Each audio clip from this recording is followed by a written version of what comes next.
This is so insanely intimidating. All of these people could kill all of us in a matter of seconds if they want. Oh, God. That's just an audience member. Don't worry about him. Don't worry about the bear. Yeah, no DD. That's a big thing that these guys are going to struggle with. I wanted to do that to be funny because they're going to be tripping over their own shoelaces, trying to not go under each other. Ian.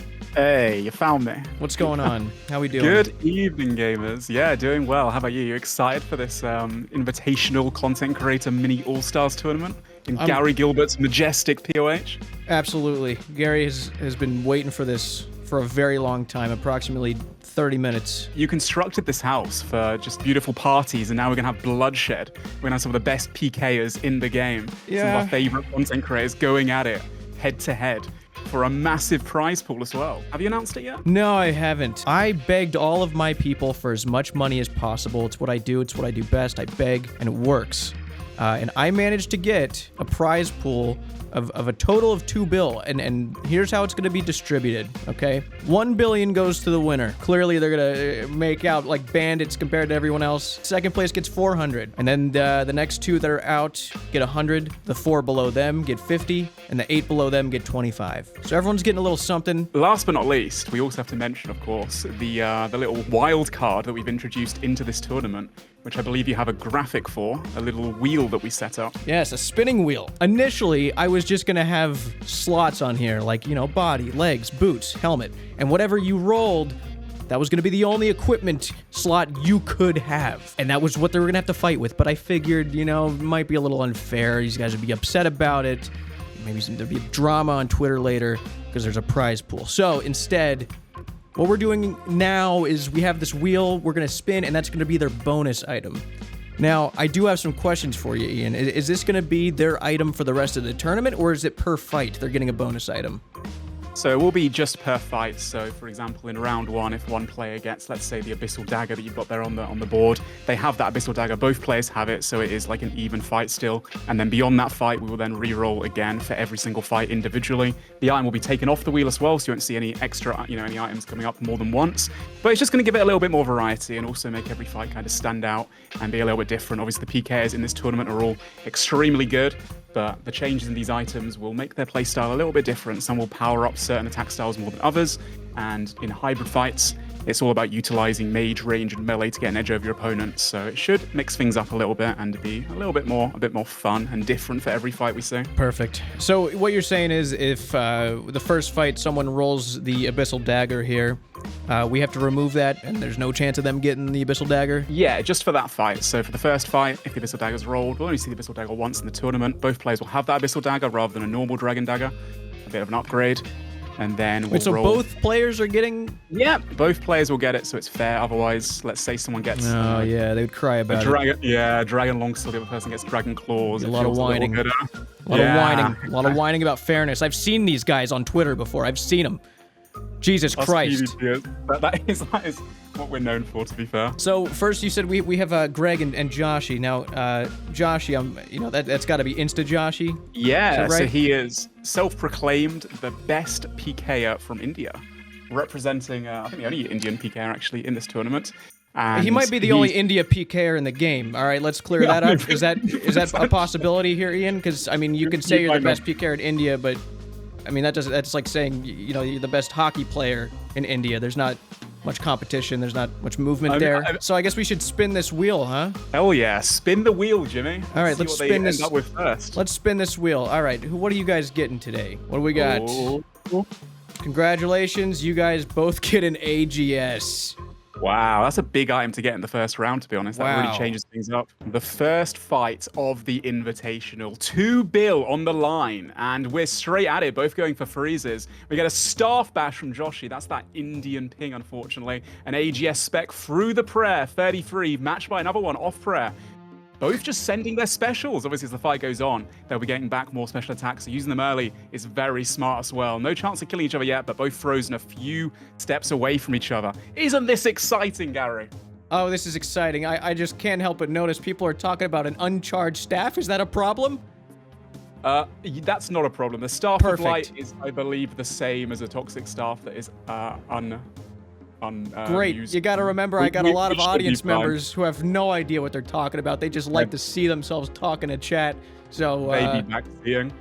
it's fine. So obviously, in an NH fight, of course, like this, you have 3 attack styles: range, mage, and melee. You've got the overhead prayers too. What the overhead prayers do, if you get the right overhead prayer, according to the attack style they're using, then it will reduce damage by 40%. So the name of the game is to try and fake out your opponent, switch between gears, try and mind game them, almost like a game of chess. You've got to be one step ahead and trying to catch them off prayer so you can do as much damage as possible. Yeah, that's why we didn't want the DDs today, Ian. I think there should be minimum psychological warfare. I know there's a lot of manipulators in the PvP community, especially all of these people, and we wanted all mind games to be out of the question today, which is why they're not allowed to step under each other. I didn't want any of that happening. It's sickening to watch. So this is looking good. None of them have messed up so far. This is great. Yeah, very respectful. No one stepped out the arena either, luckily, and, accidentally forfeited themselves and disqualified themselves. Currently, both players are frozen opposite each other, which means they can't use their melee styles, and just between range and mage. Again, trying to mind game each other into getting the wrong prayers correct. And we see a whip coming in from Joshi, but Mr. Solitag, Mr. Greg, he is ready for it. Prays accordingly, catches the refreeze too, fakies the AGS, back to the mage, steps to the side so he can't get AGS. I think that Greg is playing this fantastically, and Joshi cannot catch a break. He cannot catch that freeze, and that freeze advantage just allows free reign of Greg to take advantage of the fight and get a lot of free hits right there. I think Joshi's out of breath. I can see it. I've seen him like this before. This is not looking good for Josh. No, I think he's struggling a little bit here. You see even the armor takeoffs in between the fight. Greg is just styling on him right now. All that talk beforehand, and actually proving that he is kind of gaming at the moment, to be honest. Did you see that? Oh, that is unsportsmanlike conduct. We're gonna have to deduct a few points, which doesn't mean anything if he ends up killing the other opponent, but wow, that was not very cool of him. We've got a lot of people in the chat very upset about that. Very disrespectful. That is the most red health bar I've seen in a long time, Ian, and there goes Josh. Greg takes home the first win of the day. What a beautiful victory.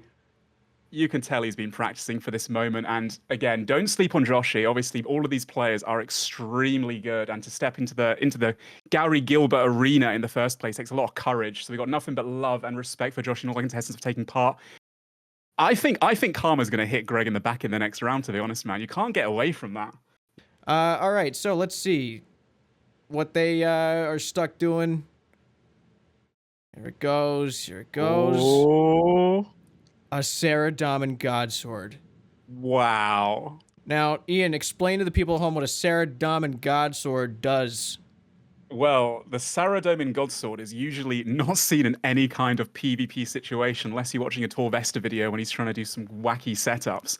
The Saradomin Godsword is usually used in PvM against monsters. And the reason for that is that the special attack heals both your HP and your prayer. Now, these guys won't have to worry about prayer. They have enough restore potions on them. But the HP heal could come in clutch, in these Outlast fights when you got a limited amount of supplies. If you can catch those heals and actually hit and get the RNG to hit them off prayer and hit a big number, it can definitely turn the tide in your favor, as well as doing lots of damage to the opponent, also healing you up. So it could be a deciding factor in these battles. Not to mention that also, of course, the Godsword swing itself is very powerful. It's extremely accurate, has a max hit in this gear of around a mid-50 as well. I want to do this real quick.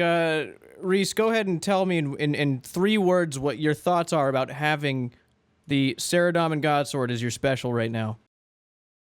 Me heal cool. Great. Best of luck, gentlemen. Good luck. Good luck. The best PK win. Here we go, a whip. You see how quick that was? He was ready. That was a tick-perfect attack. 55! That might have been a record number hit with the Saradomin Godsword. Have you ever seen a higher number hit with a Saradomin Godsword, Ian? I've never seen a Saradomin Godsword being used on a player, to be honest with you, mate. So that was definitely a surprise. It's definitely a record then. Definitely a record. That was beautiful to see. History being made right here in Gary's combat ring. Looks like Greece is off to a fantastic start, catching that freeze as well. But a 38 volt off prayer, getting low hit points. We haven't seen a KO in the first fight, but maybe this one. These players are both extremely good. Looks like right now Oscar is using a lot of magic at the moment, and it seems to be working quite well for me. He's clutching that HP back and getting his prayers really perfect too. Oh, the sword specs from both players, but unfortunately for Oscar, it was his first one. It hit a 0, and Reese is up 2 specs right now, slowly recharging them. He managed to get the freeze, and now Oscar's going to go for another spec as soon as Brap, Mr. Reese, changes prayer. Getting a bit low HP here. Got to be careful. The bolt proc as well. Looks like he's coming back quite nicely. This is looking good. This is looking good for him. It started out pretty rough. Now, I gotta ask you, do they have range at all? They've got range in there, don't they? They do. I believe these guys are some of the best in the video game, although everyone in this tournament is very sweaty. But I think in this setup, Mage might be slightly on top. And most players in general are kind of worried about those bolts hitting. The procs can hit through the defense. If you do get a bolt off prayer, you can hit like a 40 or something in this setup. And also the whip as well. The whip is extremely strong. It's slightly faster as well than the other attack styles. So being able to get those whip hits off when you have got your opponent frozen can then, you know, translate into a lot of DPS very quickly. I don't know who's winning this one, Gary. I'll be honest. I was just curious. That's why I asked earlier, is because normally a good strat in LMS is to just camp range, and I have yet to see anyone do that, so I was a little confused. But it looks like they know what they're doing. Not too much range being used. I don't understand, but clearly they do, which is fine. They do, and I will say that both these players are doing so well. They're just both predicting each other's attack styles constantly. You see a whip from both players, and both players just putting up the parry melee perfectly. You have to guess almost. It's a mind game, you know? You can't really anticipate what's going to happen. You've got 3 different attack styles you've got to pray from. So it's kind of looking at what they currently have, what they might go into, and then trying to obviously outplay the opponent, play a bit of 4D chess, lots of mind games. Looks like Reese getting very low hit points at the moment, but Oscu as well, Mr. Ottoman, is having to eat up too and losing a bit of DPS. When you eat food, you have to stop hitting. A 52 special from Reese. That was almost a record again. Yeah, he's had every single special hitting really high numbers, and now he's starting to get some real momentum, hitting his opponent off prayer a lot. Looks like Oscu might be out of food here, trying to flick up the redemption to get a little heal right at the end, staying as long as he possibly can, but Reese does take the win. Wow. Well, this is why Reese is usually the favorite in these tournaments. He is extremely good, but that's not to say that Oscar isn't. I imagine that he probably got Reese down to his last couple food at the very least. But those Saradome and Godsword specs, man, I think that kind of won it for Reese. He did play them extremely well and caught them off prayer a lot. I'll be honest, Ian, I think we might be seeing some Saradome and Godswords and some PvP gameplay pretty soon after that. That was insane. No one expected that right off the bat. There it is. New meta has been formed, and history has been made today, Jimmy. Oh my God. I mean, if we had any production value whatsoever, I'd show you a slow motion replay at the beginning there of a 55 being hit on the first attack. That was insane. I can't believe we saw that.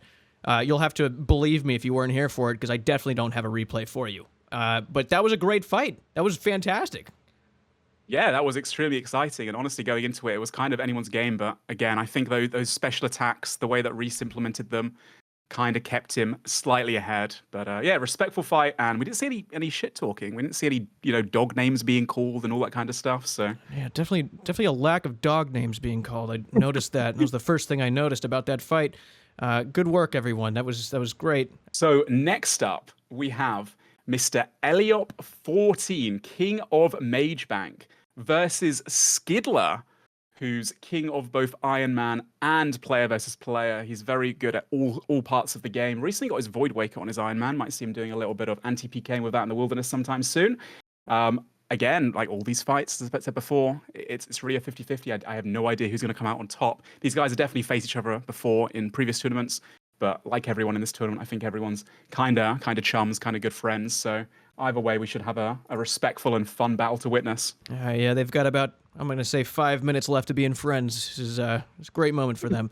Let's get that spinning wheel up here and see what they will be using. I just didn't click remove there, so if it hits Saradome and Godsword, I'm going to spin again, but hopefully it doesn't. The chances of that are so slim. Whoa. A Fury.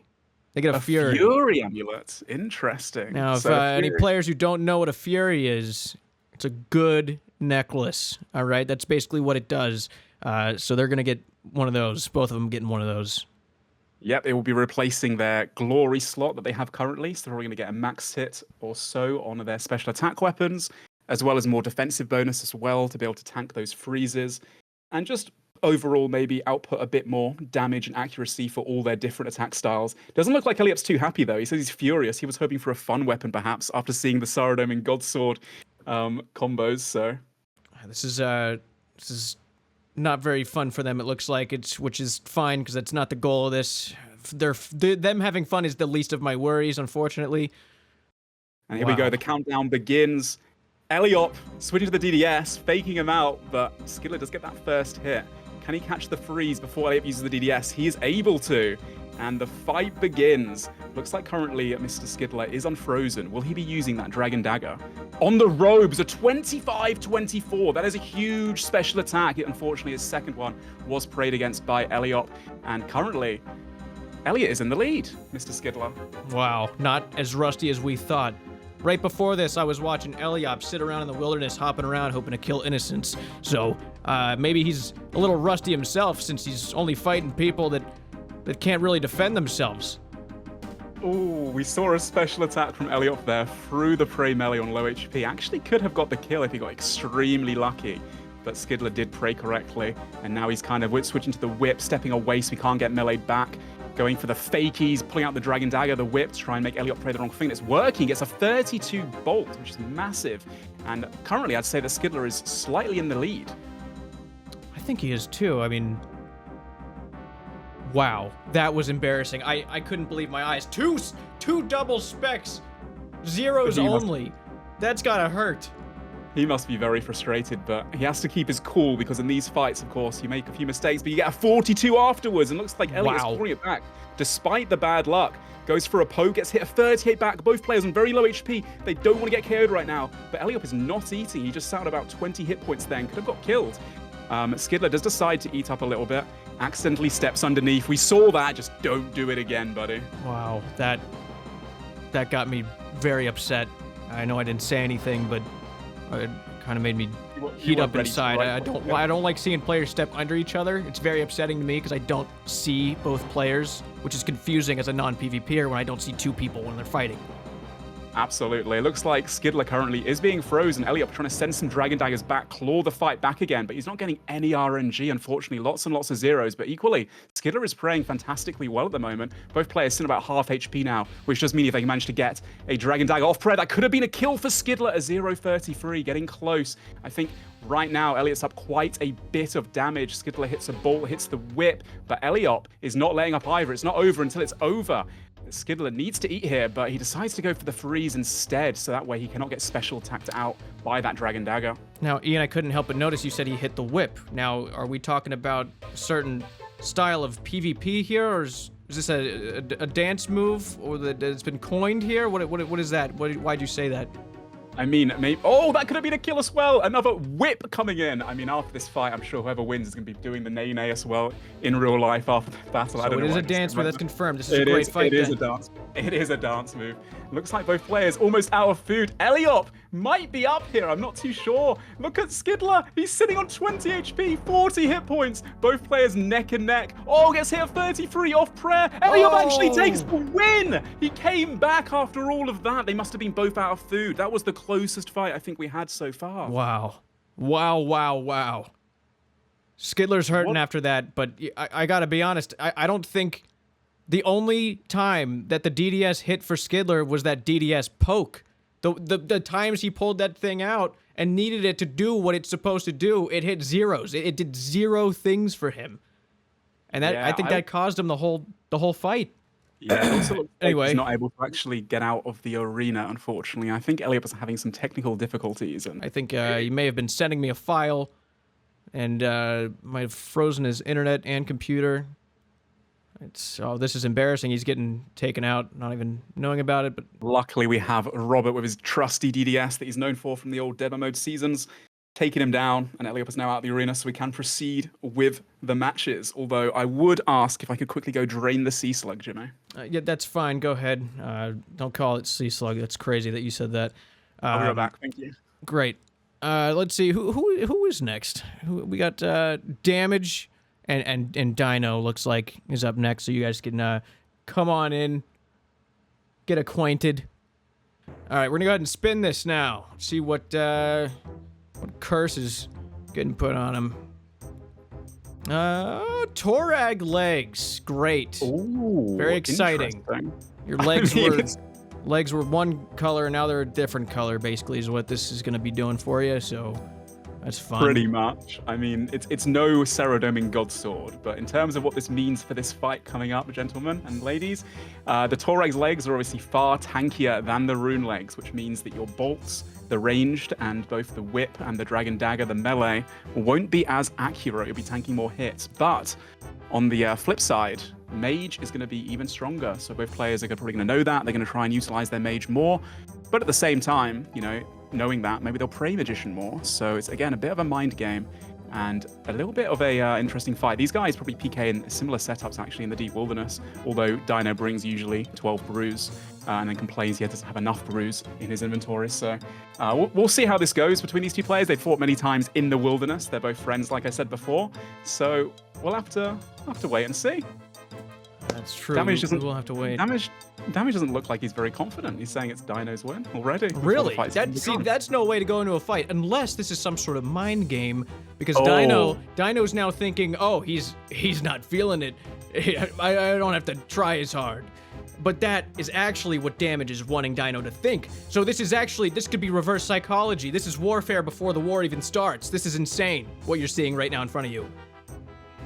I cannot wait to see how this one goes and which one of Dino's excuses he uses, whether it's his wrist playing up or what. But it looks like both players are ready. They're starting the fight. They're potting. We got a 3-2-1 starting, and off we go. The first bolt exchange with a dragon dagger. Dino's DDS doesn't do very well, and he also tanks the 0-0s before. Having these legs does mean that we can see less big hits potentially. But oh wow, look at damage barrage over and over, back-to-back 30 pluses. That is a pretty significant lead, considering that both players only have one brew. And on the robes as well, he dumps all of his specs, and Dino doesn't pray any of them. Wow. Okay. That's rusty. That's rusty gameplay right there. A lot of Dino fans are going to be disappointed in that one. He still does have his specials, but unfortunately he's getting no RNG. But equally, Damage is doing a great job of keeping his tank gear on. But back-to-back, one-tick barrages. Dino must be really happy with that play there. He's switching like an absolute god, and he's trying to bring it back. It's not over until it's over, Jimmy. Now, Ian, do you think that the lack of DD is getting in the heads of these PKers because they rely on it so much? I mean, potentially, yeah. I mean, that's the excuse I'm sure one of them's going to give when they inevitably lose. But right now, Damage is just looking real strong, getting lots of nice whip hits. But Dino does catch the freeze there. 23 gets a nice whip in as well, and causing Damage to have to eat food constantly. But Dino's sitting a little bit low now, which does mean that if Damage is able to chain a few hits together, he can extend his lead. Oh, 34 whip. Another whip on the robes, a 0. Dino needs to catch this freeze because currently Damage is able to run around in circles, and he does get frozen. And Dino's not giving up yet. A 0-6 DDS on the prayer, a 0-0. He's going to be screaming right now, not getting any numbers, but the barrages aren't doing too bad from a 0. That was a chance. He could have actually spec'd Damage outright there. And currently, I'm actually not sure who might be in the lead. Both sitting very low HP, a 0-29 could have killed Dino. That's not looking good for Dino. He's not happy about that. He hasn't been happy a lot this fight. No, it doesn't look like it. He needs to catch a freeze and regain some momentum. Obviously, if you chain together a few big hits, your opponent's having to eat and can't exchange damage back. But Damage doing non-stop big damage to Dino. Dino down to his last breath. He's sitting on 10 HP, gets frozen and gets killed. Wow. I gotta say, I didn't expect it, and I think the reverse psychology worked. Damage really came in there with a strategy before the strategies, if you know what I'm talking about. That was insane. Yep. Wow. Yep. Sorry, Dino. I think you were a fan favorite. I had a lot of your emotes in my chat, people raving around. You probably won't be seeing those emotes for a while. It'll be a lot less colorful in here. But thanks for coming out. We appreciate that. Enjoy the house while you can. My ignore list has plenty of room for you on it. Anyway, who's the next fight? Well, Damage Finesse goes through. Dino is out, as you said. That means the next fight that he'll have will be against Eliop. That is the top first few fights done. We're on to the second half of the bracket now. Our next battle is between Tommy and Donator, which is quite a toss-up because both these players are usually edge-style PKers, which is like, you know, the traditional bounty hunter, smite is up, you're not switching in between all these different gears, although both players are competent at doing so. So Ray is a PK live streamer who also makes videos occasionally. He recently started streaming a few years ago, I think, but he's been PKing for a very long time. He's most well known in the high-risk community, which is the fights that you do for lots and lots of money. He has billions, and then he pulls the skill specs, gets addicted to gambling like your Twitch chat is right now with the predictions, and ends up losing it all. Tommy goes way back to the pre-EOC days as a content creator, was uploading videos and live streaming back in 2012. One of the really earliest content creators in this space that's still around today in the old school section, was playing since the old days of RuneScape 2 and making content. So yeah, survivors. Needs no introduction, really. I call survivors. Those, yeah, I call those survivors, Ian. Not a lot of them. Not a lot of survivors from those early days. Dragon Mace. Now, Ian, correct me if I'm wrong, but I think that was tweaked pretty recently in terms of old school. It's a little better with ticks now or something. I think it's 4-tick now. I think 4-tick now. Big news for these guys, I think. Yeah, man. You don't normally see a Dragon Mace in any kind of PvP fight, to be fair. So it's a nice one to bring out in this battle. It's a crush style weapon. I believe the Dragon Dagger that you're replacing it with has a higher max hit. But my gosh, does it feel satisfying to see that big D Mace come in? It's such a underused weapon. So should be interesting. Yeah. You reading the 3-year-old? No, I knew the update happened a very long time ago. I thought it's the only thing that's ever happened to that weapon in its history, its 20-year history of this game. Very glad it got that update. Yeah, it might be the first time it's being used in a player versus player scenario. It's never been used on another player before. Since then, so very happy to see it here. A weapon of heroes indeed. Well, we have Donate It in the left corner. We have I Don't Do Bag, aka Tommy, in the right.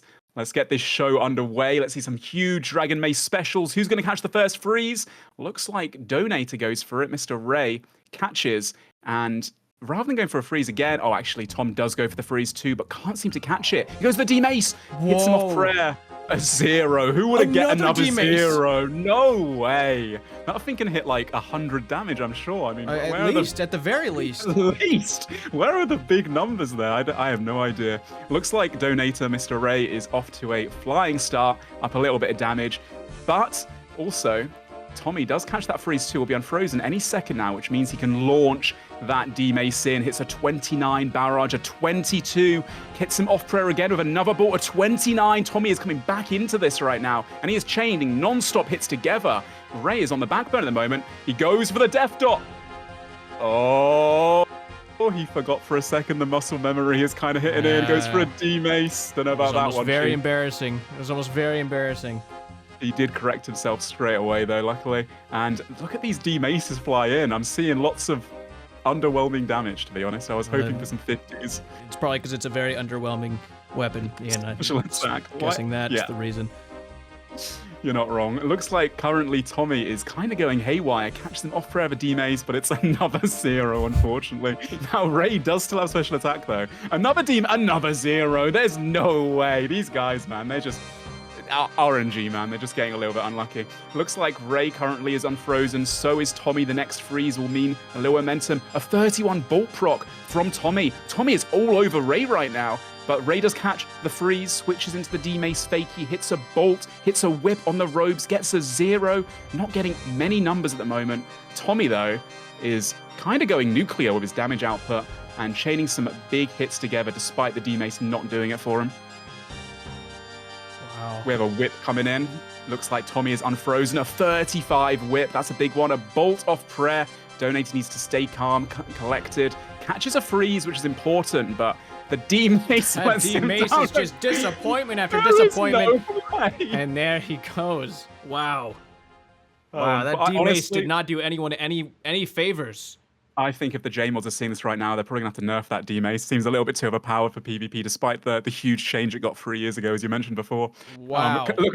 I just got word that the Dragon Mace, the price of it has just plummeted at an unnatural rate. Everyone just got rid of them. Oh no. They're sending me Like screenshots Margaret. right now. This is insane. I've never seen a price drop this quickly. Oh no, World 302 Falador is full of rioters saying buff the Dragon Mace again. I see 17 cannons being placed down currently. Oh, what a shame. Either way, Tommy does take that win. He moves on to the next round.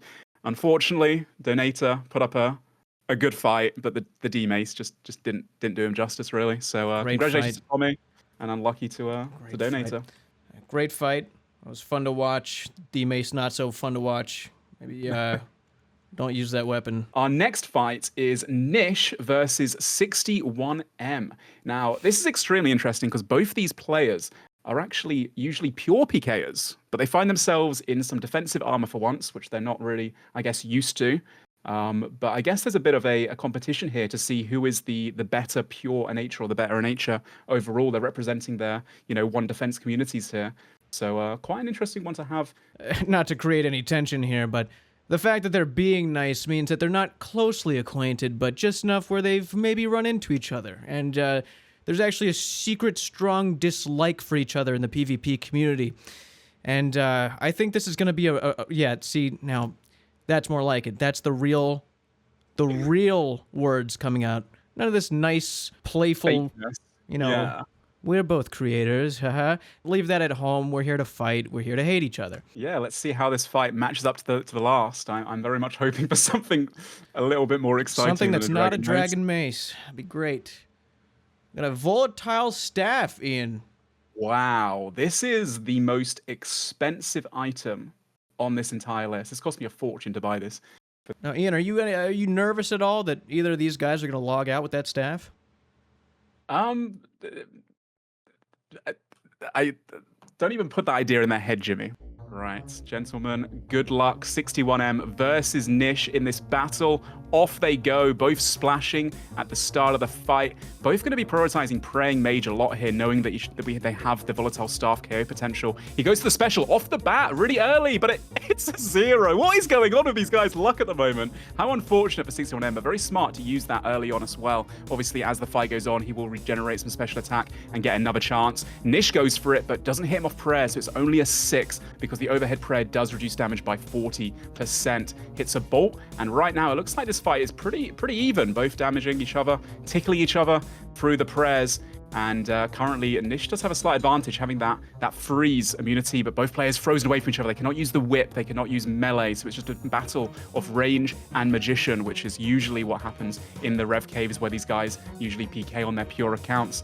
Currently 61M taking a 33 to the face though. Nish is kind of going hard at the mage over and over, realizing that now he's not using special attack. 61M isn't really praying as much. The magician, but hits a 42 there. 61M is not out for the count yet, despite hitting a 0 with that staff earlier. They both should have a special attack back now. So we'll probably see another volatile spec being flown in their directions to microwave each other. Here it comes. Nish hits him off prayer. He gets a 0. How unfortunate. This item is worth thousands of Dragon Maces, and yet still neither player is able to hitting really similar get to much a Dragon Mace, huh? Still hitting the same as a Dragon Mace. Nish does catch the freeze, hits that 30 barrage, then goes for a whip on the robes. He's doing fantastic switching in between, but 61M catches that freeze back, hopefully. Does splash. He needs to catch this freeze.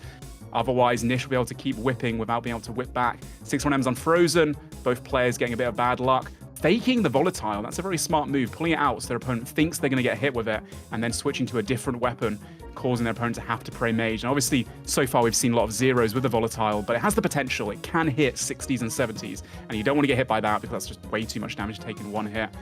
Currently, 61M has that freeze, and he goes to volley off prayer, but only hits an 8. How unfortunate. Wow, this is going to be a much less expensive staff by the end of this fight. You're not lying, man.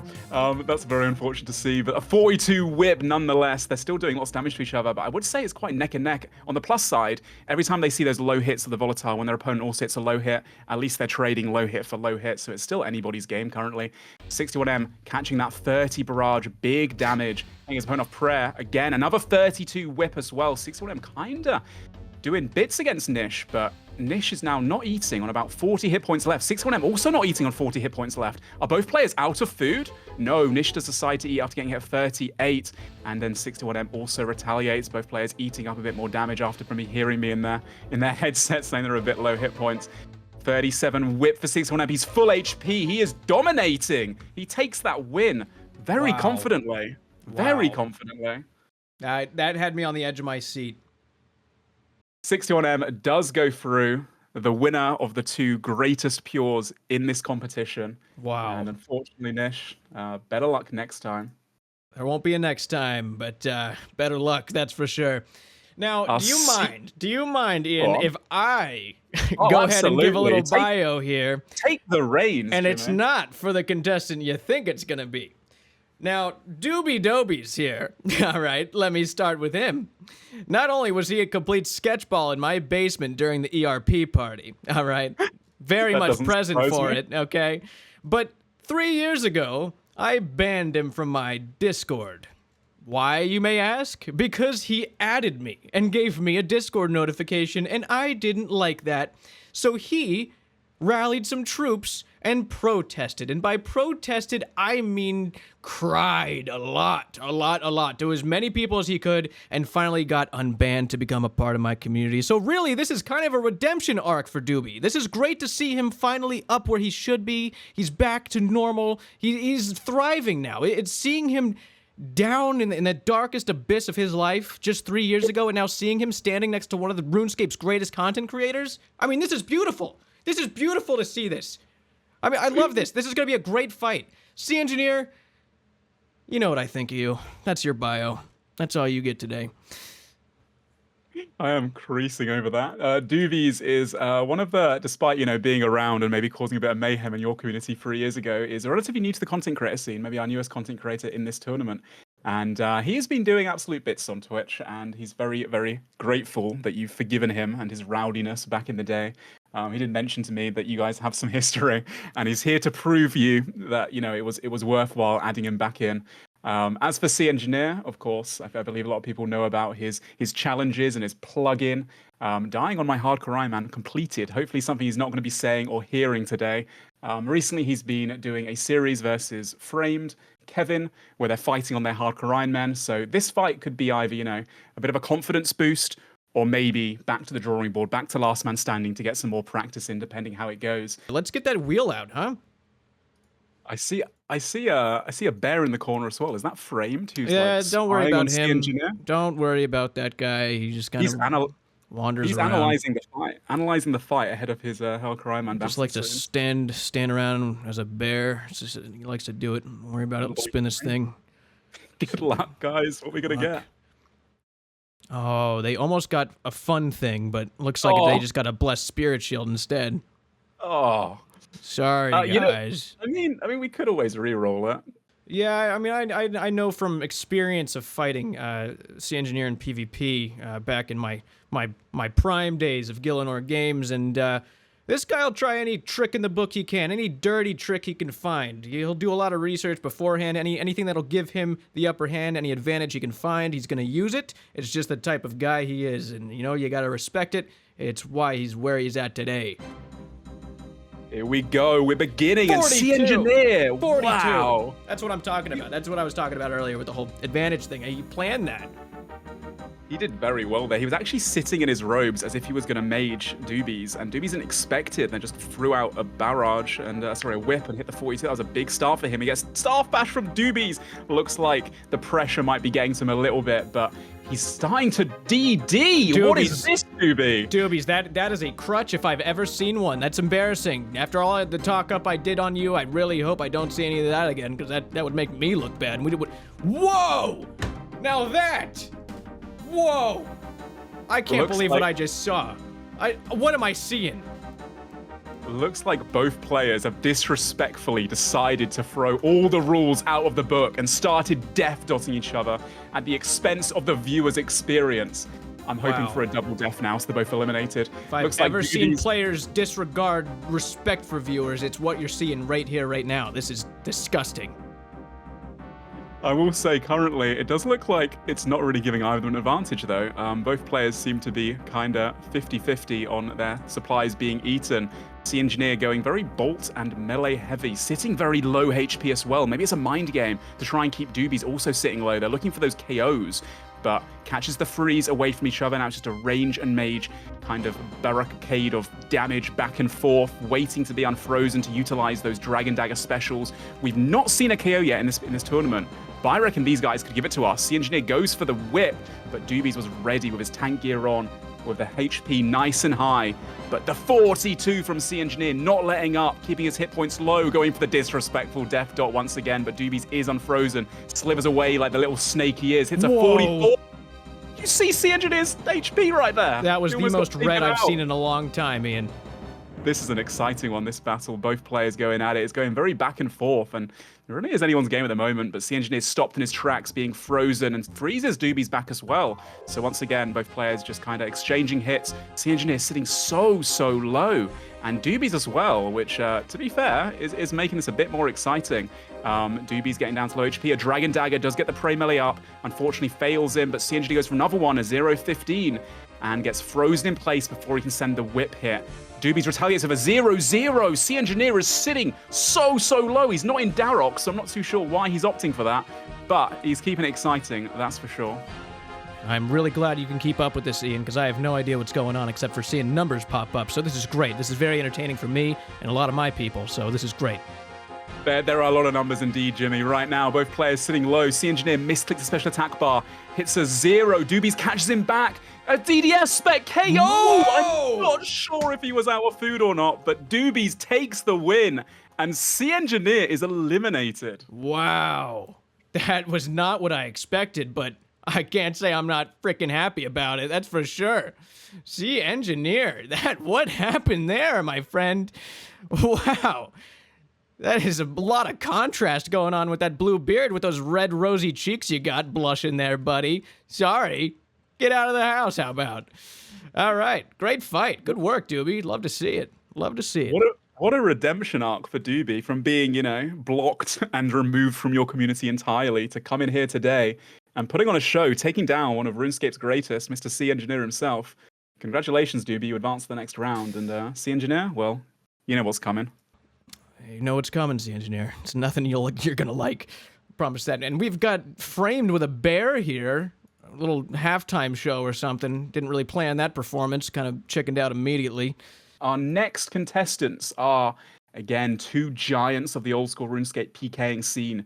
We have Mr. KempQ for short, and Torvesta. Torvesta. Now. Would you like to introduce these guys again? What do you know about these two? What do I know about him? Now, KempQ, big community guy. Huge community guy. RuneScape Chronicles, ever heard of it? You might have. Just basically takes all your stuff and puts it in his stuff, calls it his stuff. It's basically his whole thing now. Torvesta, if you've ever heard of Raid Shadow Legends, you've probably heard of Torvesta and his 10-minute video with a 2-minute raid ad. You've probably seen one of those happen before. What he's most known for. And they're really good at PKing sometimes, apparently. And we're going to see him fight here today. Who do you think is going to take this one? I don't know if I can really choose a name here. Both players are... I just saw Torvesta say that. This is a tough one for me. This could go either way. I'm going to say Torvesta, because Torvesta keeps a clean mind about stuff. You know, I met him at TwitchCon this year, and we shared a water together. We were drinking water while everyone was drunk around us. Very clear thoughts. He comes in with things with clear thoughts. He's never under the influence of anything. And I appreciate that. We're one and the same. I have a great memory of Torvesta back in the Dead Man Mansions many years ago when he was just a wee boy, maybe a teen at the time, and he was involved, and I was taking care of him and the others. And he asked me to go to the supermarket because he was into his, as he just said, clean eating, gym gains, getting strong. And he asked me to get him some salmon, which I bought for him willingly. And then I find him in the kitchen putting the salmon in the microwave. That's embarrassing. That's embarrassing. Is very embarrassing. What's more embarrassing is probably what they're going to get from this spin wheel, I'll tell you what. Right, let's wait and see. What's it going to be? Oh, now we're talking, baby. This is what I was waiting for. The dragon claws. Oh, wow. Little do they know Torvesta has dragon claws. Little did they know. Disguising as a lever or something. He's always dressing up his things in the wilderness. He gets to dress up with dragon claws today. That's great. But yeah, here we go. We have 2 titans at it, and the dragon claws are replacing the dragon dagger. Got to keep in mind the dragon claws are incredibly accurate. They hit big number too. We'll see 60 to 70 special attacks. They use 50% special attack energy as well, so we'll see multiple of them throughout the fight. A lot of KO potential, as well as momentum shifts to be able to catch your opponent off guard. Should be an interesting one. This is going to be very interesting. So, I mean, whenever they're ready, they can hop in the ring. We can start the countdown. I mean, this is going to be one for the books, I'll tell you. There's going to be a lot of replays of this one, probably. Well, here we go. Both players stepped in. We have the countdown beginning. Torvesta standing in the middle of the arena. Not sure that's a strategy or just wants like slight upper hand. KempQ hiding in the corner. Both catching freezes. And Torvesta deciding to pot a little bit late there. Loses a hit as a result. KempQ looking stronger and a slight lead, about 30 hit points. But with those Dragon Claws, anything goes. I imagine the second both these players get unfrozen, we might see one of them heading at each other with the Claw special. Speaking of which, KempQ goes for it. We saw some numbers. They weren't the lowest, but Torvesta did get the prayer on. KempQ as well, exchanging Dragon Claw for Dragon Claw. As double spec hits like a 45 or so. That was the biggest special that I think we've seen in this entire tournament so far. Torvesta, I think, winning in that exchange, getting his prayer right a little bit better than KempQ did, and opting to sit quite low HP and getting the prayers very well too, but he's sitting a bit low. The whip is coming in from KempQ, but Torvesta does predict it, gets the prayers right, catches the freeze before KempQ can whip him back, which is very important as well. Torvesta faking in and out constantly, but does get hit at 29 barrage, who has to make him eat food. So KempQ is not letting up, deciding to sit low as well to get those extra hits in. Both players will be unfrozen momentarily, and maybe we'll see some whip action coming in. Here's one of them on the robes. Big mistake for Torvesta. Back-to-back 32 and a 37. That is big damage. A bold chance. You know what? KempQ could have actually got the kill right then and there. But I will say that Torvesta was up at the start, so maybe that's not enough to, guarantee the win. Although now KempQ is chaining some big damage together. Torvesta catching the freeze. They're right next to each other. KempQ's whip is on fire right now. He's just hitting non-stop 30 pluses, a 17 as well. And Torvesta forced to start praying melee a little bit more, getting caught off prayer a little bit too much there.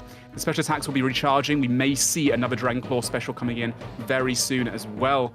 And currently, Torvesta just not really getting any hits. A 29 from KempQ. He is extending his lead quite significantly. Torvesta needs to bring something out the bag right now. Needs to go for some Dragon Claw specials maybe, or at the very least, keep KempQ frozen away from him. And Torvesta is out of food, out of luck. No, he has food left. He's just making me question myself. He's sitting so low right now. This is how the pros do it, Jimmy. They sit low. They make you think that you've got the win, but they're playing mind games this entire time. Torvesta does catch a freeze constantly. Catches the freeze back again. Torvesta might die here. He's down to about 5 HP left. KempQ catches him off prayer, and KempQ takes the lead. He takes the win. Oh, no. Torvesta has to come up with a new video idea now. That is not going to make for enough. Yeah, man, I'm not too sure if he can even fit the, many more fights in his video with the whole, 2 to 3 minute Rage to Legend commercial regardless. But there it is. Torvesta goes out. Very good fight. In the first good work, round. both of you. One moment here we go. They are getting, Eternal Boots. It was almost a Serpalm, but they're getting Eternal Boots. Here we go. Looks like Reese goes in before Greg was even having his prayers up. Gets that DDS. Crazy. That's a classic Floyd Mayweather move right there. Catches him on his tippy toes, and both players are now frozen each other diagonally next to each other, so neither can use their Dragon Dagger specials. Very smart of Reese to use his Dragon Dagger early on. Obviously, that special attack does regenerate as the fight goes on, and Greg wasn't able to get one out, so Reese might end up, finishing this battle with 1 extra Dragon Dagger spec, and those specials aren't a joke, to be fair. You can hit a lot more damage than Dragon Mace can. Another one, retaliated. Great anti-move from Greg, but unfortunately for him, Reese was anticipating it. Both players had their prey melee up, and currently, I don't know whose game this is, man. Both players are kind of just getting every single prayer right. This is like some of the best hybriding around. This is a very, very close battle, and I've not seen really either player make any mistakes. This is, like you just said, the Floyd Mayweathers of the arena. We don't want that. We don't want that. That's very controversial to have that in the arena. We'd like less of that. You know, some people may be happy about that. Some people may be very furious. We don't want any controversy here. Maybe we could just keep it to the RuneScape game. Just well, play it as looks like yourselves. right now. Speaking of which, Greg hits the 33 into the 21. I think he was down a little bit of food because those early specials, but he's brought it back really nicely. Goes for the whipper, but Reese is ready, keeping up that prey melee, and again, just how these guys are just anticipating each other's every single move. They've maybe fought each other quite a few times in the wilderness, but I'm just seeing, you know, every single time one player gets like a big 30 or starts to get ahead, the other player retaliates straight away, and it is just extremely neck and neck. Right now, Greg is really chained together some massive hits. The constant barrages, some big damage. And Reese is going for a Dragon Dagger, fakies it, switches into the Dragon Dagger again. But Whoa. Greg saw it coming, gets the prey melee up, gets hit a 0-9 only.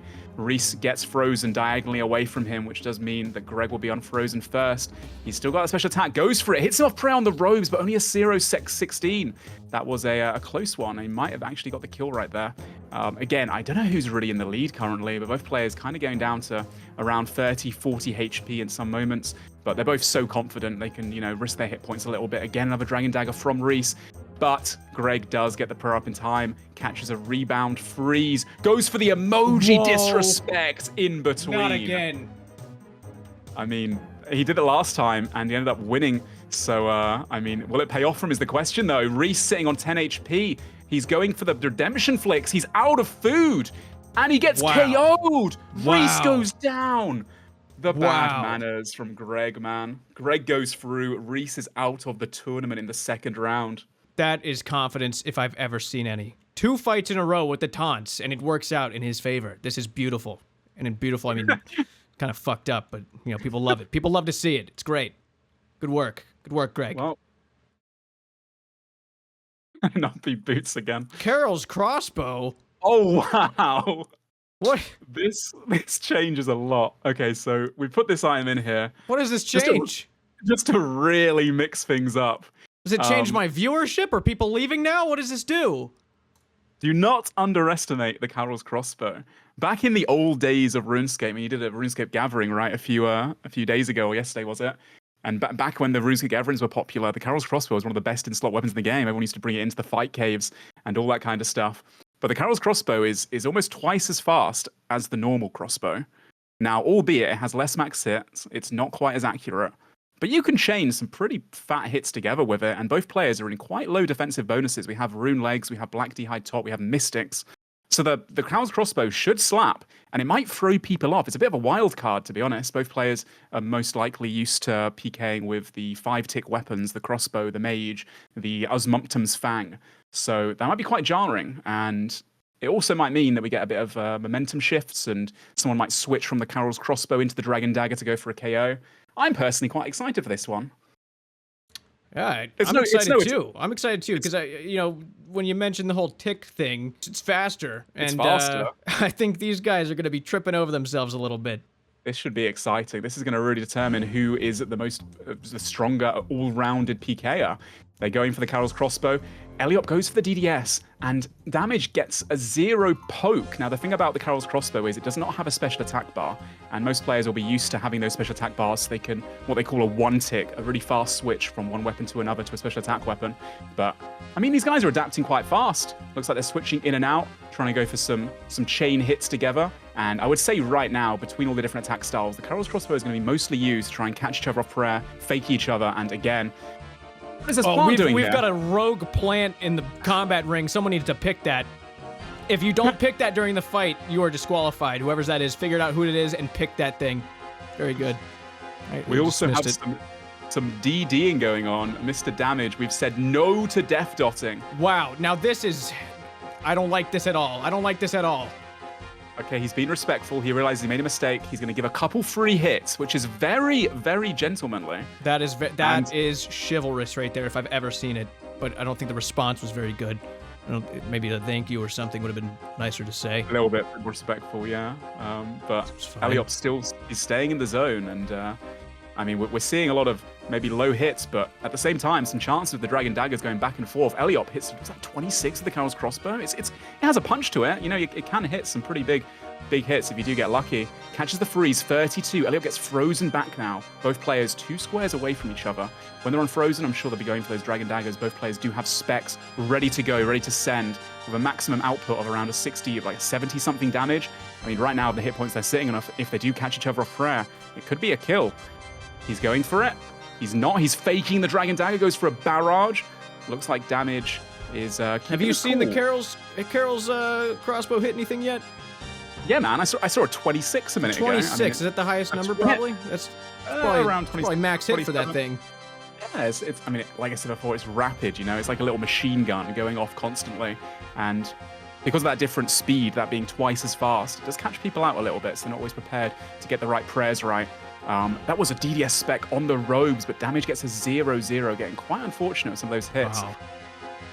Elliot gonna need to catch a freeze now, not give damage any free reign to step around constantly. Does catch the freeze, steps away, and then goes for a whipper back at his opponent, stepping in and out, interweaving, you know, trying to get those free hits, but not get hit back. Then it works out for him. He gets a 34, a 0-24 on around 40 hit points. He could have got a kill there. Elliot could have ended this whole fight right then and there and made up for the fact that he was getting DD'd on earlier and being, you know, stepped underneath constantly. But the fight's still going on. I think both players are both sitting, you know, relatively low, keeping it respectful, keeping it quite seems to be exciting camping for us to that watch. Carol's crossbow there for a little bit. That might have worked out. I mean, yeah, if you can get a Gave few up big on hits it. But together. 41 though, did you see that 41? I saw that 41. That was a big number. That's more than the Carol crossbow can hit. It looks like Elliot is keeping calm. He's trying to mix things up a little bit. 34 into a 0-19. Damage almost gets the kill on Elliot. But Elliot keeping his tank on, keeping his defensive armors on, catching the freeze, or trying to at least, but sitting down to 15 hit points. Eats a food. He must be almost out of food now. These guys are both towards the end of their battle. And those Carol's crossbow hits coming in for Elliot, going for it, but just not really doing enough for him. Does step away at the perfect time, though, to not get KO'd. Looks like Elliot might be out of food, sitting around 20. Damage finesse. Also keeping his HP quite low, too. Elliot going to go for the fakies. Switching into the whip, but gets caught at a 32 barrage. Damage might close this one up, but no, Elliot still has a little bit of food left. He's flicking the redemption, trying to get those extra heals at the end of the fight, keep him alive. Both players might be out of food here. It's kind of neck and neck. Elliot could take this back if he has a special attack especially. He's just praying that the Carol's crossbow does enough damage. Gets spec to 0-0 on low HP. It's neck and neck. He's got one special attack left. Catches him on the ropes. It's a 0-0 as well. Both players down to 20 HP. One hit in it. Who's going to get the first big hit? I don't know. It's anyone's game, Jimmy. They've got to buff these weapons. They've got to buff these weapons. If that told me anything, that was yeah, kind of, I don't know, little bit too many zeros at the end. Embarrassment for the RuneScape engine. Good fight to both of you. Could have gone either way, but it only went one way. Absolutely, and that's with damage finesse taking the win. Unfortunately for Elliot, wasn't quite enough. Maybe that DDing early on kind of got in his head a little bit. But yep, Elliot, you're out. Damage finesse does go through to be fighting Greg in the semi-finals later on. Now another a dragon crossbow plus what? The anticipation's killing me. What is it? Plus opal bolts. Yeah, man. So currently they're both sitting with rune crossbows and diamond bolts. Now, as you know, like you said before about in Last Man Standing, you see people bolting a lot, being very bolt heavy. That's usually because range is the most accurate and the most destructive force out of the free styles that players have. A lot on the line in this one. All right, let's see it. They begin, and 61M enters the fight with a DDS special 39-11. Whoa! He almost killed Tommy through the prayer there. He's up so much damage. He's doing absolute bits. Now, Tommy needs to catch this freeze, needs to stop him in his tracks, but he's unable to. And he goes in for another special, hits a 0-0 though. Thank God for Tommy, who is not catching any freezes right now, getting a bit of bad luck. But equally, 61M is praying mage the entire time. Now, he does get frozen in place and gets a 34 bolt was that, I think, as well. Tommy is starting to clutch it back a little bit. He's going to be unfrozen soon, and he's going to want to send his special attacks back into him. Can he match the 50+ special? That is the question, though. Does he get that kind of luck? There's no way, but I mean, we've seen crazier things happen. We'll have to wait and see what he's going for here. He goes for the DDS, the whip, but 61M just escapes his clutches. Does get unfrozen there, though. Tommy does step out, goes for a big bolt, a 35 bolt. That's what I was saying before about the range being really, you know, just strong in general. But if you don't pray range, then you can always get hit by the mage hits that can hit 30+, or the, you know, the elusive dragon dagger that can do a lot of damage too. Both players are currently frozen 2 spaces away from each other right now. I believe that 61M will be the first one to be unfrozen. No, Tommy goes over the DS spec first, hits a 0.24, goes for the double, but 61M does keep the prey melee up. Stays calm, loses a few hits here, eats up to full HP, catches the refreeze, and now both players in a very tight-knit location. 61M has free reign, goes for another DS spec, another 0.34. 61M getting all of the big Dragon Dagger specials currently, and Tommy needs to catch that freeze, which he does. He has some special attacks left. It's not over until it's over. He could potentially get some nice big bolts as well. He is really going hard with the bolts, faking into the mage a lot, and 61M is occasionally, falling for it, not getting the right prayers up. Some great plays by Tommy here. Goes to the Dragon Dagger. Hits my prayer, only a 0-1, unfortunately. Exchange might have a 0-0 though, so quite a 50-50 there for both players. Could have been a lot. A 32 on the robes for Tommy. He is coming back nicely, catches a freeze as well. Both players 2 tiles away from each other once again. They do have some special attacks left. I believe 1, maybe even 2 if it's been regenerating yet. They'll be unfrozen, a couple more hits for another chance to go for some whippers and all that kind of stuff. You see 61M doing a helm takeoff, even though the Neat Snot helm has no negative bonuses. Maybe it's muscle memory. A 45! That's what I was talking about before. Those bolts can go absolutely nuclear, Jimmy. And that big 45 does, I think, elongate 61M's. Nice little increase in odds at the moment. Does catch the freeze back. Tommy frozen in place. Trying to catch a freeze. Trying to stop 61M from going for the whips. And gets at 39, to be fair. That was great from Tommy. A 0-2 for 61M. Sitting a bit low HP. Tommy goes for the refreeze. Doesn't catch it just yet. Goes again. 61M just praying range after seeing those big bolts. He doesn't want to get hit off prayer by a 50 or something. It could be the game changer in this tight-knit battle. And does get frozen. 61M freezes Tommy in place. Tommy is trying to catch that freeze, but is doing a great job of keeping his tank on. Looks like 61M might be almost out of food, sitting on 20 hit points. Tommy using the last of his supplies as well.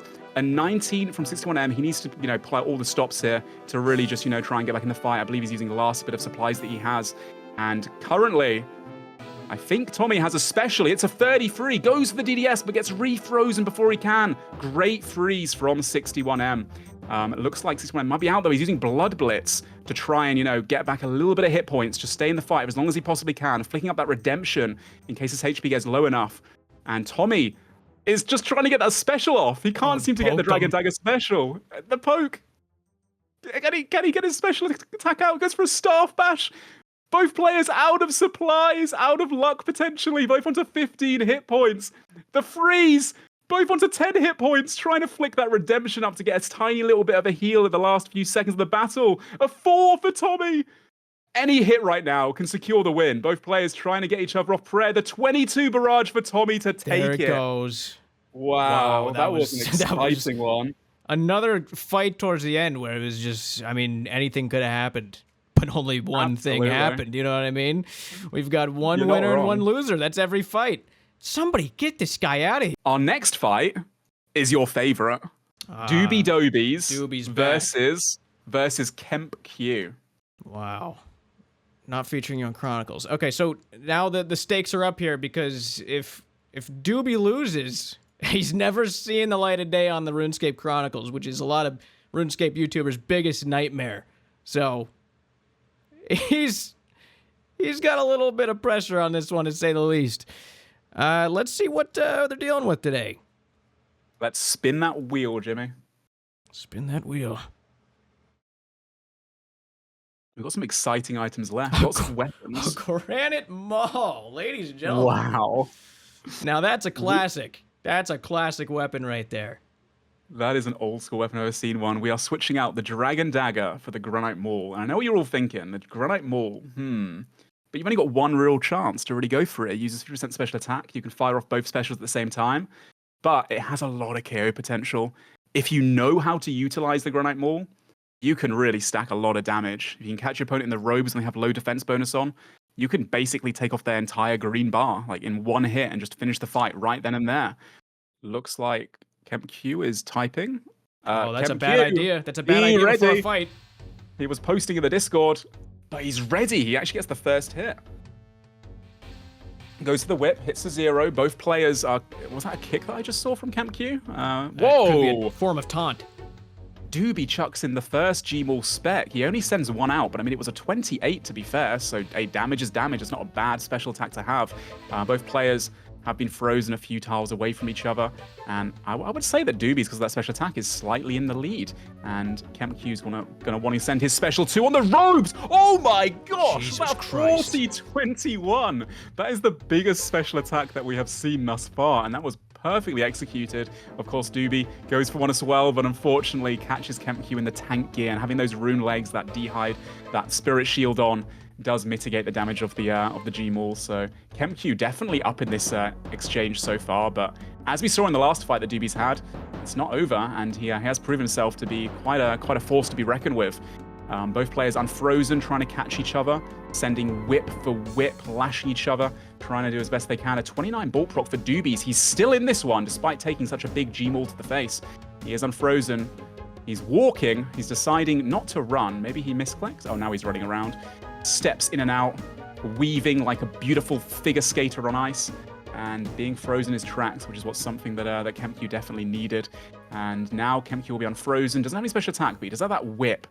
When you have the unfrozen ability, you can obviously have an extra attack style that you can hit your opponent with. So Doobies wants to, stop Martin from having that free reign and catch that freeze, but he's just unable to. KempQ is doing so much damage, causing Doobies to have to eat after that 39 whip.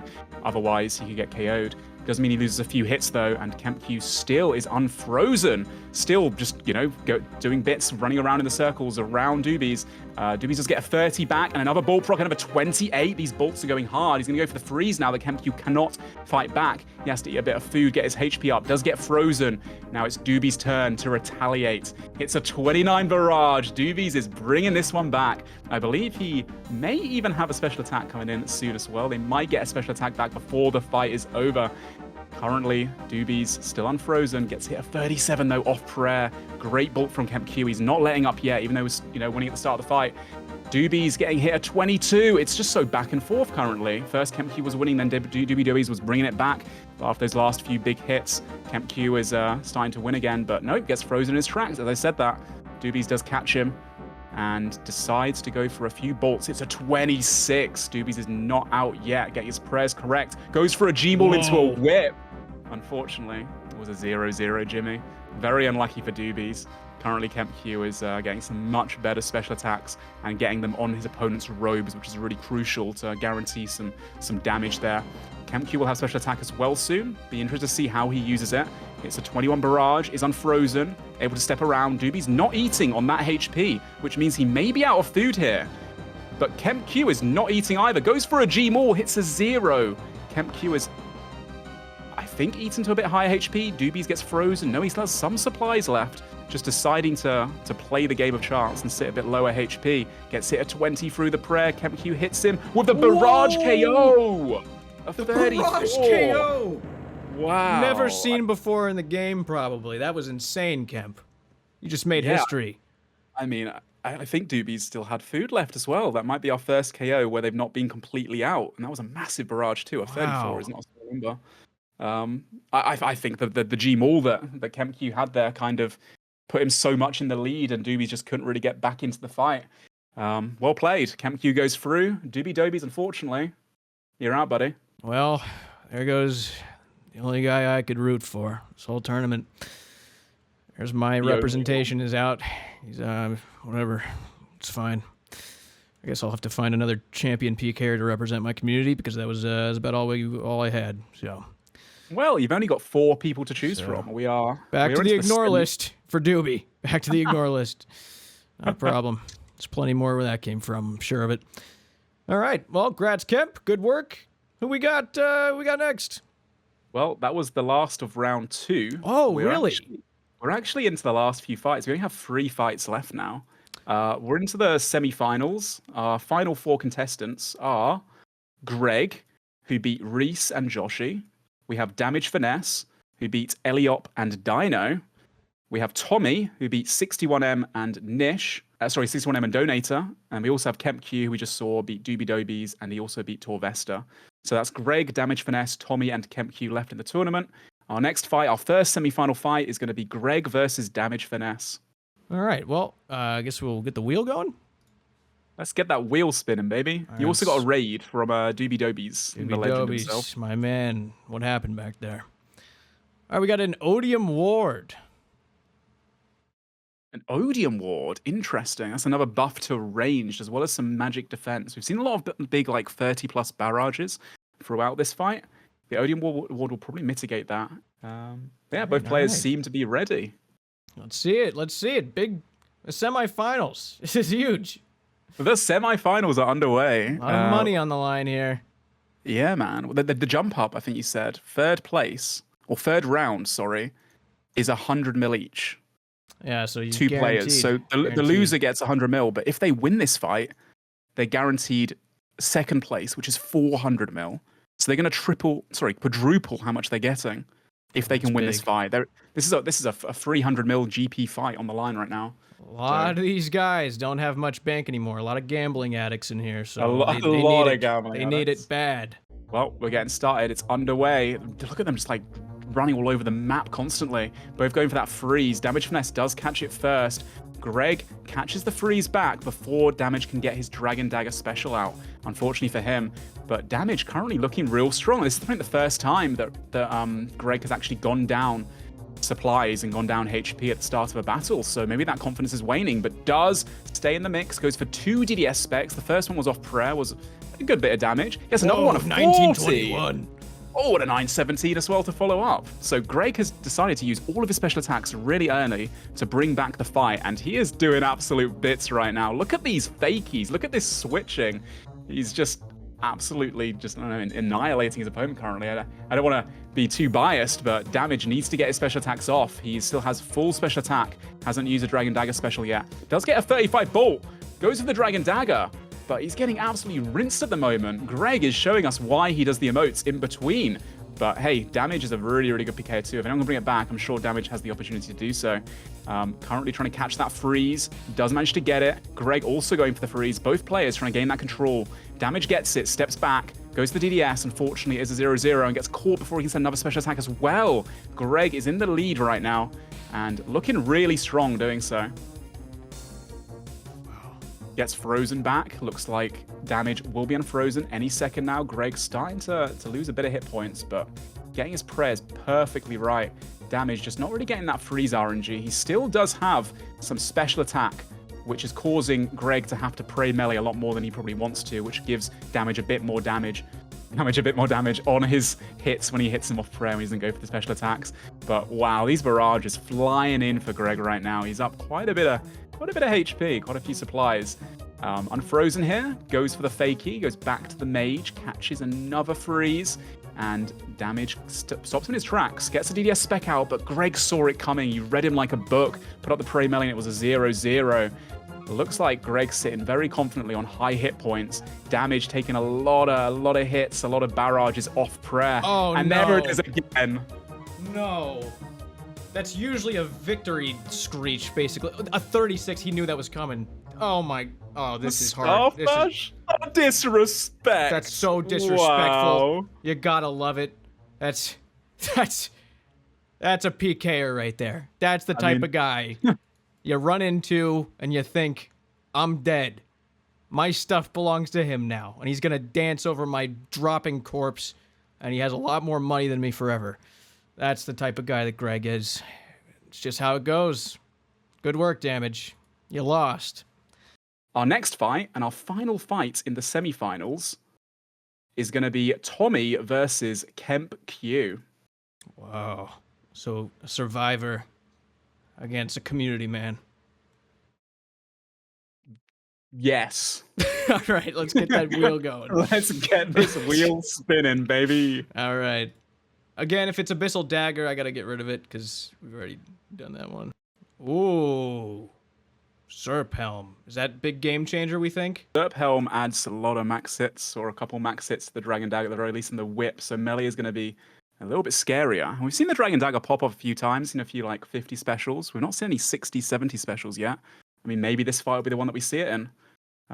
It also has negative mage bonus, so again, the freezes won't be quite as consistent, not as many people in ice cubes constantly. They're starting straight away. That was a quick beginning, and KempQ again going for that Dragon Dagger early on, catching the freeze on Tommy, going for the whip fakie into the barrage, and He's up a solid like 50 HP. Another Dragon Dagger, 0-28. There's that Serpentine Helm coming through. A 0-20 DDS to back it up. KempQ is just sending all of his special attacks really early on currently because he knows they obviously recharge throughout the fight. So getting them off early is very important. Tommy goes for one as well, but unfortunately misclicks and doesn't get the special attack off. Now, KempQ is going to be praying melee a lot here since they're frozen next to each other. But right now, Tommy just can't catch a break. He's getting absolutely destroyed by the constant damage and the switching from KempQ, faking in and out, going for those barrages as well, catching him off prayer with a 0-38. Red bar 43 KO, the whip! Kemp, what a landslide what victory. What have you done? Jesus. Dude. I saw people in the chat being like, oh, the Serp helm doesn't change much. And then you it see all those changed- whip hits, those Dragon Dagger hits. It changed so much that a whole ass person is now out of the tournament because of it. They're done. That was the fastest fight so far. Tommy, it's been a pleasure. That was insane. Wow. I'm excited here. I guess we gotta spin this for the final fight. This is it. Yeah, this is for man. 1 billion GP. 1 billion GP, second place, guaranteed 400 mil. So it's a 600 mil difference. This fight is a huge one. This is what we've been waiting for, ladies and gentlemen. Yeah. The finals of the Jimmy Invitational, Gary Gilbert's PvP tournament. What's it going to be? Spin that wheel. God, I really hope it's a Darok set. Didn't even have to fake it. Didn't even have to fake. Oh, Stay look there. at that. No! Someone photoshopped that. Someone photoshopped that. That didn't happen. Oh, guys, look, we got Darox for the last fight. It's real. Darox. Look at that. First try, Darox said. So crazy that happened. Go. Wild. Here we go. So obviously Darox. Jimmy, what's Darox all about for the people in the chat that don't really understand what this set does? So Darok gets pissed when he's low health. And basically the lower his health, the higher his strength. The dude can knock you out, fuck you up real bad if you're low health. So a lot of people like to pull it out. It's like a surprise attack. Very scary people use Darox. Let's just say that. So I know we've got at least one scary person in here. At least one. And by that I mean Greg. He's fucking terrifying. Now Kemp, I don't know. I've never seen Kemp use Darox, but I'm sure he's used it a few times. So we'll see. We'll see. I believe this will be our first best of 3 as well. Best of 3 here, right? Yeah, assuming both players are happy to do that. It's been a best of 1 throughout the whole thing, but this is the finals. This is a match for 1 billion GP to be taken home. We want to see you know, not too much RNG coming down to the wire. So yeah, let's have 3 fights. Let's keep it respectful. Did Greg say he's muted? Is he muted in game? Is that what you're Dude, that is the most like PKer thing possible. That's how you know you're fighting a real PKer, if all he can do is wave to you in game to communicate. That's amazing. That you are so fucked, Kemp. I'm sorry, dude. The dude can't even talk shit because he talks so much shit that Jagex said no more forever. Oh my god, dude. I'd be so scared if I were you. True. What did Kemp say? I didn't read it. Love God and love thy neighbor. There are no 2 greater commandments than these. KempQ's coming in with a completely different reading attitude. Bible verses out loud right now? I think he may be. Oh, or is he prayer booking? Is it real Bible verses, or is he using a God book? Saradam in preaching. I thought he was No, preaching. I think he's trying to set an example to Greg, saying that, you know, you don't have to emote and get muted in game. Yeah, you know what? You got to do what you got to do before these fights. Different attitudes for sure. You got 2 people on the opposite ends of the spectrum. Yeah, there's some kind of spectrum, that's for sure. Right. Well, that being said, both players have compared their inventories. Greg, it looks like you've got soul runes, brother, and you should not have soul runes. No blood barrage. No blood barrage. That's a rule now. Well, it was a rule from the beginning because not everyone's got the.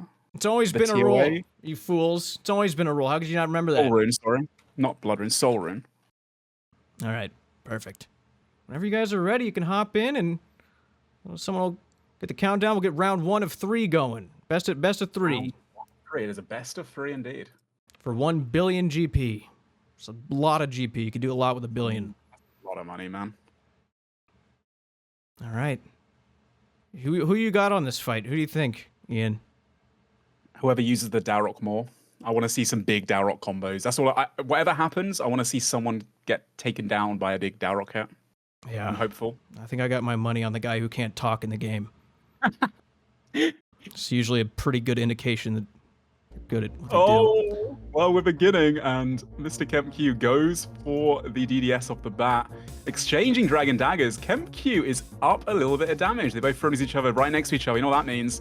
That means the Darok can come into fruition. The question is, will they utilize it very much? Now, in a really sweaty fight such as this, the Darok isn't necessarily the best thing to use. Sometimes barraging might be, but if you sit very low HP and your opponent's in robes or something and they're not praying melee, I mean, you can hit some pretty big digits. You can hit some 80s, some 90s. We could see a kill coming in again. As we saw before, KempQ has been the only person so far to get that KO in this tournament thus far. Whoa, that was a close one. He's keeping his hit points low, isn't he? He wants to go for the Darok's axe. He's just waiting for the opportunity, waiting for the timing to do it. But I do see Greg playing extremely safe. Whenever he notices that KempQ has low hit points, he is putting that protect melee on. He doesn't want to get hit that 70 axe. He's had a flawless win streak thus far and doesn't want to give it away by a big Darok. I'd say both players are looking pretty neck and neck right now. As a reminder, this is best of 3, so got to see how this first round goes. It's not over till it's over. There is one bill on the line as well. Both players getting frozen. Look at that. KempQ getting that 41 hit. And we see our first Darok's hit. Greg noticing that he's down a bit of food. And that's what makes the Darok so exciting, is that even if you're losing the Outlast fight, if you can get lucky enough to get that big Darok number, if you can risk it for the biscuit, it can pay off and it can turn the tide. We see some helm takeoffs coming in now from Greg as well. Explain to the non-understanders at home why the helmet is coming off there. So the helmet, the Darok's helmet, has negative mage bonus. When you want to catch those freezes, you want to have as much mage bonus as you can. So he's not only switching his gear, getting the right mage gear on, changing his prayers accordingly, but he's also going to his equipment tab and taking off the helmet all in the same motion in a 0.6 second interval. This man, his chair must stink right now. He is sweating like there's no tomorrow. Greg's sitting on low HP. He's ready to go for the Darok's axe. Maybe not. He sits back on full HP. I think KempQ currently might be up quite a lot of damage. Actually, I think KempQ might be in the lead, which is kind of surprising based on your comment earlier about how Greg doing the emotes constantly. But looks like the praying to Saradomin for KempQ may have worked, and he's got God on his side. And it looks like the freezes coming in from both players, both next to each other, which does mean some wild Darok hits. Greg does catch him off prayer, but unfortunately it's a 0. He's going again. He realizes he's down a bit of damage and needs to, clutch it back. A lot of 0 DDSs now. The Dragon Dagger is not going to be the most accurate here. A lot of zeros. You ain't kidding. A lot of zeros. But every single time they use that Darok's axe, if they're sitting on under half hit points, they technically can kill each other. I mean, it's not the most accurate weapon. They have a lot of defense bonus, but it could happen at any point. And if your opponent is sitting low HP, you're kind of forced to pray melee, or you can just throw the entire fight, which means they get a lot of free damage if they're not using Daroks as well. So that's what kind of spices up these battles a bit more. That's why we chose Daroks for the finale, or rather the wheel managed to luckily land on Daroks when we spun it. Both players frozen a few tiles away from each other, getting down to the end of the fight. Oh, there it is! There it is! That's what I was waiting for. I was 56. Yep. That's what the Darok's all about, baby. That's how you use that thing. That is a win. That's one of 2 needed for Greg right away. Wild. I'm pretty sure that KempQ was winning that fight too. I think he had Greg on the ropes, but all it takes is that one low hit point swing of the axe, and everything can be changed. It changes everything, as a wise man once said. Changes everything. Well, congratulations to Greg. That's 1-0 in this best of 3. KempQ needs to tie this out to stay in the competition in this finale. If he doesn't, Greg takes home $1 billion gold. Guys, I'd show a replay, but again, very, very low production value here. We have no replays for you. You're going to have to replay it in your head or something and figure it out. See it weeks later when it comes out on TV. Well, if you're just joining us, this is the finale. Currently, Greg leads 1-0 against KempQ. $1 bill is on the line here for first place, as well as their dignity and so many more things. A lot of things. There's a lot of things on the line here. Oh, so many. A lot of unsaid things are on the line here. I'm sure of it. All right, well, whenever they're ready, they can hop back in and get round 2 going. If Greg wins this, that's 1 billion GP in his pocket. Hop over that thing. Will we see another Dalrock swing to take the win? Or will it end up in an Outlast battle? I want to see a 360 Darrock swing to win. So do I. Walk in a full circle before you hit the last hit. KempQ's going for it. He keeps stepping back and then stepping back in again, faking in between his styles. KempQ does have the advantage of getting a freeze quite early. He gets a special out, but Greg does freeze him back. And Greg opting to sit a little bit low hit points there, but he will be unfrozen first, which means he could go for a Dalrock's Axe or a Dragon Dagger. A 0-0, unfortunately for him, into another 0-0. KempQ doing a great job of anticipating that, getting the prey melee up just in time. Unfrozen, 0-0, 0-18. Both players having to pray melee when they're unfrozen, being, you know, obviously remembering the last fight where that Dalrock's Axe took someone's head off. And looks like Greg is going for it again. He realizes the potential. And KempQ having to pray melee until he can catch that freeze. Does catch it. Now Greg has a chance to catch his breath, eat up a bit higher so he's a bit safe. Now KempQ's going to want to obviously be unfrozen any second now. Let his HP go down a little bit. So there's a chance to hit higher numbers. Here it might come. Any second now, he's going to go for something. No, he decides to eat up instead. And this barrage of ice cube exchange. I want to see these Dalrock hits, Jimmy. Every time that axe pops out, the heart drops. I mean, that thing is so scary. It might be a mind game. I mean, if you know that you could do that to your opponent and make them shiver a little bit while they're fighting, just holding the axe out for a second, I mean, that's got to do a lot of terrible things to KempQ's brain. Absolutely. Not only that, but he's having to pray melee a lot more than he would otherwise. And of course, the overhead prayers reduce damage dealt. And when you're up against Dalrock set, you don't want to get swung by that axe. But that obviously opens you up to being weaker to the other 2 attack styles, range and mage, which Greg seems to be using quite consistently. He's not really meleeing very much, and those barrages really coming in. But KempQ retaliating with a lot of big barrages too. Players unfrozen now, both sitting low HP with having to pray melee. They don't want to get Dalrock axed. But KempQ taking a lot of damage as a result. Now he does recollect himself, gets hit by the DDS, but it's a low hit. Greg sitting low again, the mind game, as you said before, making KempQ put up that prey melee a few times. But both players kind of neck and neck, to be honest.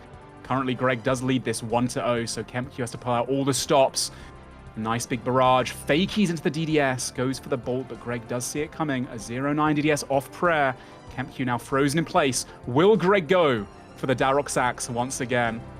Or does he realize he's in the lead and will keep using the mage and forcing Martin, Mr. KempQ, to pray melee a bit much to get him off prayer more? KempQ about to be unfrozen. He's going to have to go for a Hail Mary soon.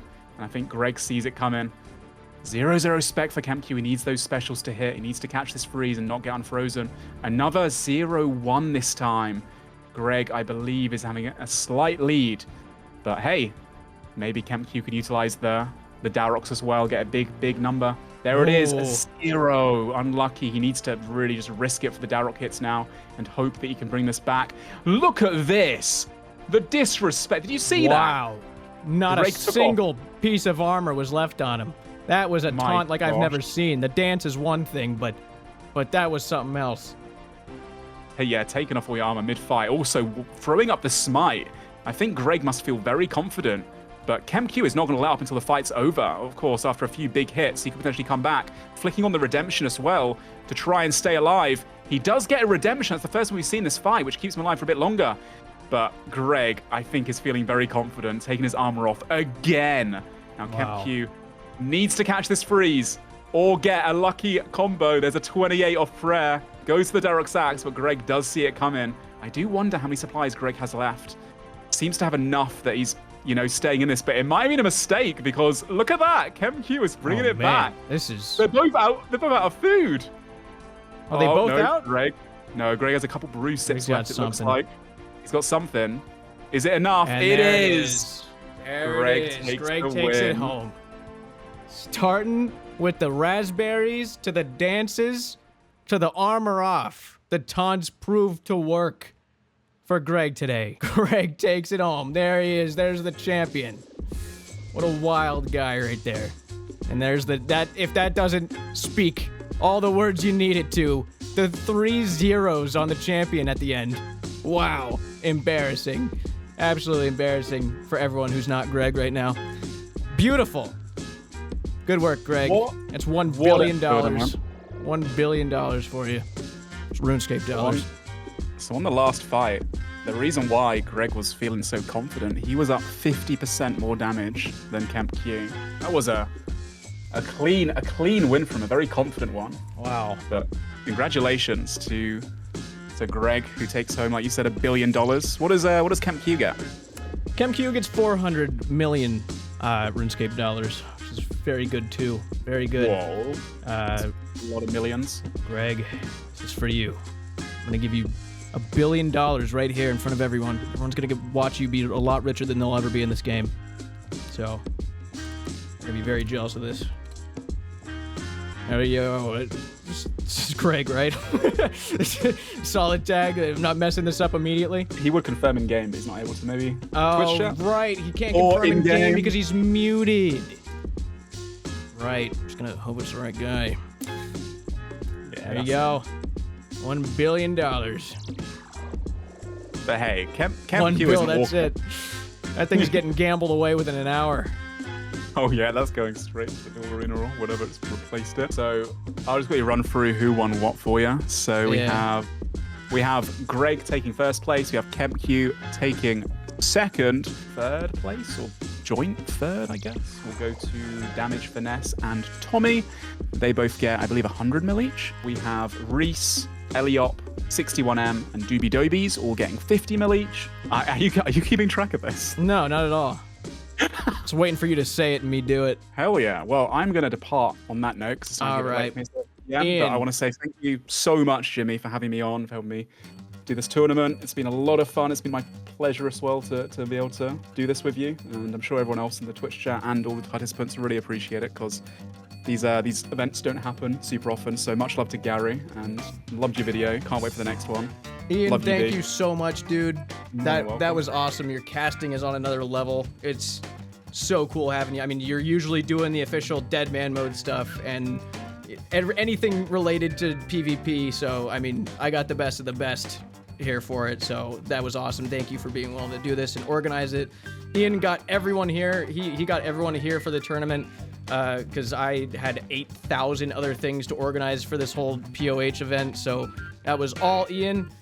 He did a great job getting these guys together and to agree with it. So thank you, Ian. Seriously, that's awesome. You guys can go make sure you're following him on Twitch, twitch.tv/PureSpam.